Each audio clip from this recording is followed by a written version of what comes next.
অপেক্ষাকে আমি আজও ছাড়তে পারিনি। হ্যাঁ, অপেক্ষার কথাই বলছি।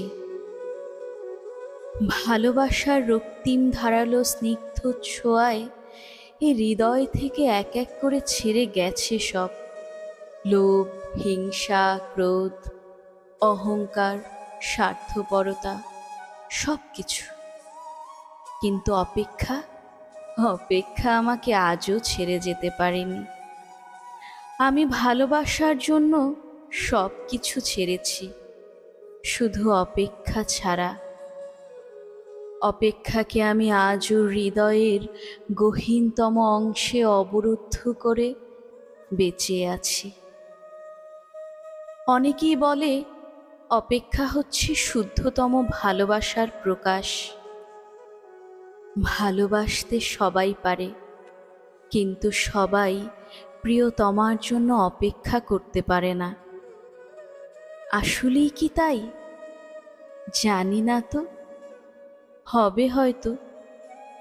তবে অপেক্ষার কাছে আমি অনেক ঋণী।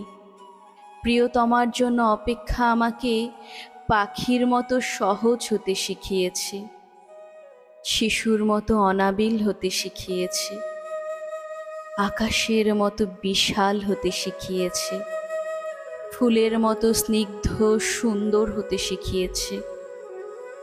অপেক্ষা আমাকে সাগরের নীল জলরাশির মতো গভীর হতে শিখিয়েছে, প্রকৃতির মতো স্বচ্ছ হতে শিখিয়েছে, সোনালি সন্ধ্যার মায়াবী মৌনতার মতো নিবিড় হতে শিখিয়েছে।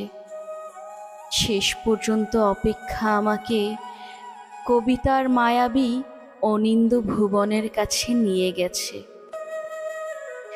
হৃদয়ের মধ্যে প্রতি মুহূর্তে অপেক্ষাকে পুষে রাখা কি কঠিন, অথচ আমি সেই কাজটি করে যাচ্ছি প্রতি মুহূর্তে কি নিদারুণ আনন্দের সাথে। আহ, অপেক্ষা, তুমি কত বেদনাদ্র সুন্দর।